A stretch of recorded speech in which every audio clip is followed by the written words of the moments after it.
हिवाळी अधिवेशनादरम्यान मराठा आरक्षणासंदर्भात चर्चा चालू असताना तुम्ही पहा, भाषण पहा, प्रत्येक पक्षाचे लोक बोलले. एकमेव भुजबळ होते ज्यांचं भाषण हे सगळ्यांपेक्षा वेगळं झालं. त्यामध्ये सगळं तोडफोड, ह्याला हे दिलं, त्याला ते दिलं, ह्याला कमी केलं, त्याला जास्त केलं, सगळा द्वेष. एकमेव व्यक्ती. आपण फक्त हा ओबीसी म्हणून बोलत नाही, ओबीसी बाकीही लोक होते ना, पडिट्टीवार होते, बरेच लोक होते, त्या लोकांनी आपली भूमिका मांडली ना. नमस्कार, मी एन के जाधव. मित्रांनो, आपण वारंवार मागल्या काही व्हिडिओमध्ये ओबीसी वर्सेस मराठा हा जो वाद चालला आहे या संदर्भामधली सविस्तर अशी माहिती घेण्याचा प्रयत्न करतो आहे. आजच्या व्हिडिओमध्ये आपण हे पाहणार आहोत की ओबीसीचे नेते जे अनेक नेते आहेत, ते नेते ज्या ह्या प्रकरणामध्ये भूमिका घेत आहेत त्यापेक्षा भुजबळ यांची वेगळी भूमिका का आहे, त्याचं BJPशी काय कनेक्शन आहे आणि त्यांच्या स्वतःच्या राजकीय भवितव्यासाठी काय कनेक्शन आहे हे थोडं समजून घेऊ. हा व्हिडिओ पाहत असताना मराठा असेल, ओबीसी असेल, कुठल्या का समाजाचा विभर असत नाही, त्यांनी तटस्थपणे पाहायचं आहे. एक व्यक्ती म्हणून किंवा ओबीसी किंवा मराठा हे म्हणून पाहू नका. काय सत्य, काय असत्य, ते चुकीचं ते चुकीचं, जे बरोबर ते बरोबर, या हिशोबानं पहा, म्हणजे आपल्याला लक्षामध्ये बसेल.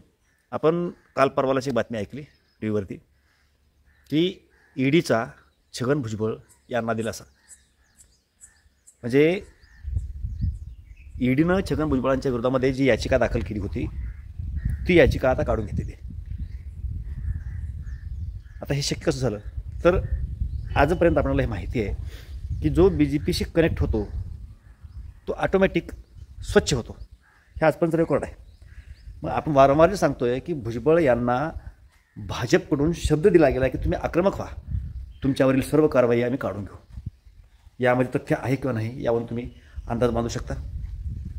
मग आपण भुजबळला टार्गेट करतो ह्यातला भाग नाही, कारण ती भुजबळांची निकड होती की जर ते हे केलं नसते त्यांना कदाचित परत जेलमध्ये जावं लागलं असतं आणि आपली जेल वाचवण्यासाठी त्यांनी हा केला प्रयत्न होता. परंतु त्यामध्ये दोन समाजामध्ये ते निर्माण होऊ लागले. मोठ्या प्रमाणामध्ये जाती दंगली उसळतील, 8-9 दंगली महाग झाल्या छोट्या छोट्या, आणखी मोठ्या प्रमाणामध्ये त्या होऊ शकतील, असं वातावरण निर्माण होत असताना कुठल्याही सर्वसामान्य लोकांचा विचार न करता हे सगळं होत चालू असेल तर ते चुकीचं आहे. पंकजा मुंडे असतील, धनंजय मुंडे असतील, भाजप घ्या, शिवसेना घ्या, काँग्रेस घ्या, सर्व पक्षामध्ये ओबीसीचे नेते आज आहेत. त्यांना ओबीसीची काळजी नाही का? वडेट्टीवार आहेत, विरोधी पक्षी नेते आहेत, त्यांना काळजी नाही? हा एवढा एकच व्यक्ती कसा त्यांना काळजी आहे असा? आणि मग आपण वारंवार जे सांगतो आहे की छगन भुजबळ यांचं BJPशी कनेक्शन आहे. उद्या भविष्यामध्ये भुजबळ BJPत गेले तर नवल वाटणार नाही जरी गेले तर शेवटी हा करार आहे की तुम्ही आक्रमक व्हा आणि आम्ही तुम्हाला ह्या केसमधून बाजूला काढू. आणि त्याची प्रथम झलक आपणाला पाहायला मिळाली. ओबीसीच्या आरक्षणामध्ये आक्रमक भूमिका घेतल्यामुळं छगन भुजबळ यांच्या विरोधामध्ये जी काही ईडीची कारवाई होती त्यातली एक याचिका आता वापस घेतली गेली आहे आणि ही अधिकृत माहिती आहे. त्यामुळं ओबीसी असतील, मराठा असतील, खास करून ओबीसीच्या लोकांनी हे लक्षामध्ये घ्यायचे की भुजबळ हे ओबीसीसाठी लढत नाहीत, ते स्वतःसाठी लढत आहेत. सावध व्हा, सतर्क व्हा आणि समजून घ्या ह्या सामाजिक उद्देशामागं कुठलं राजकारण आहे आणि हित कुणाचं आहे. आपण षडयंत्र जर लक्षामध्ये घेतलं तर लक्षामध्ये येऊ शकतं फडणवीस ज्यावेळेला बीडमध्ये दंगल उसळली त्यावेळेला आत्तापर्यंत कुठल्याही गृहमंत्र्यांनी अशा पद्धतीची वाच्यता केलेली नाही की असा एक सर्वसामान्यपणे नियम असतो की दंगल उसळल्याच्या नंतर महाराष्ट्रामधलं जे काही वातावरण आहे ते वातावरण शांत कसं होईल याचा प्रयत्न प्रथम जे काही गृहमंत्री असतात ते करतात. परंतु फडणवीस यांनी ताबडतोब पत्रकार परिषद घेऊन आपली जी काही भूमिका मांडली आणि सांगितलं की आम्ही हे कलम लावू. अशा पद्धतीने भाषा कुठलाही गृहमंत्री यापूर्वी केलेला नाही. एक. दुसरा विषय मांडत असताना जाणीवपूर्वक समाजामध्ये अशा पद्धतीने संदेश जायला पाहिजे की मराठा समाजासंदर्भामध्ये फडणवीस उदासीन दिसत आहेत पण ओबीसीसाठी कट्टर आहेत. अशा पद्धतीची कृती त्यांच्यामधून वारंवार करण्यात आली.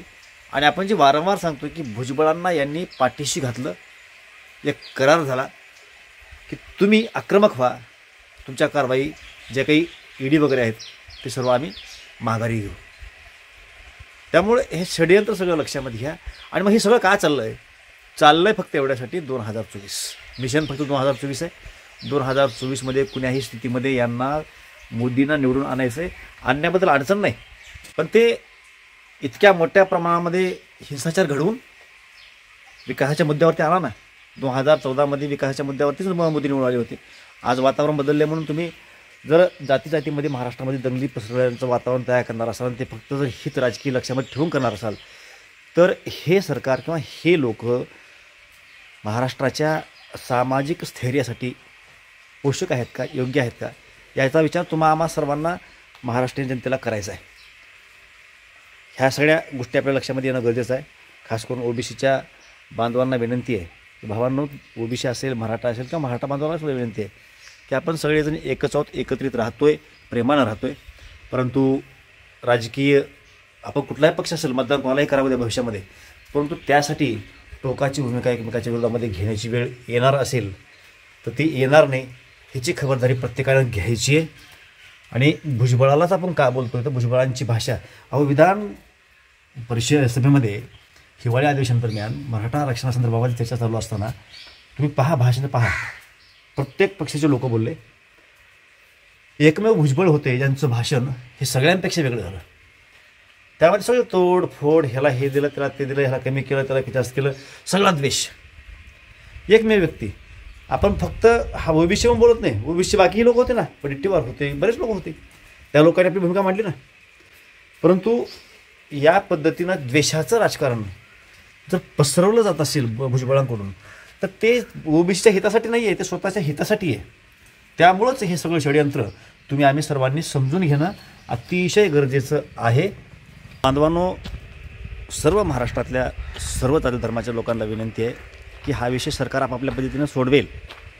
मागणी करणारे मागणी करत असतील, परंतु प्रॉपर लेवलला कुण्याही बांधवांनी एकमेकांसोबत वाद होणार नाही ह्याची खबरदारी घ्या.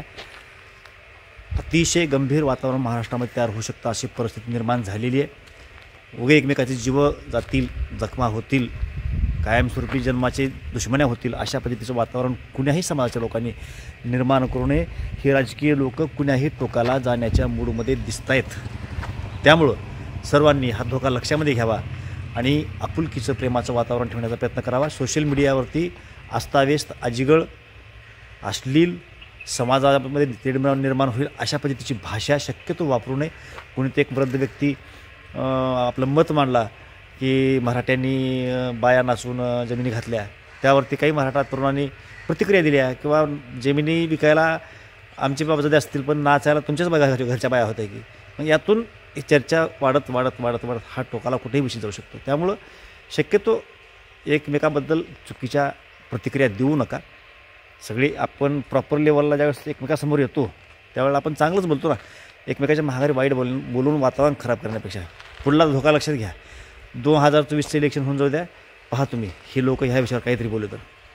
त्यामुळं हा धोका लक्षात घ्या आणि प्रेमानं आपुलकीनं कसं राहता येईल याचा प्रयत्न करा. वादंग वाढणार नाही ह्याची खबरदारी निश्चितपणे घ्या. लवकरच भेटू. जय महाराष्ट्र.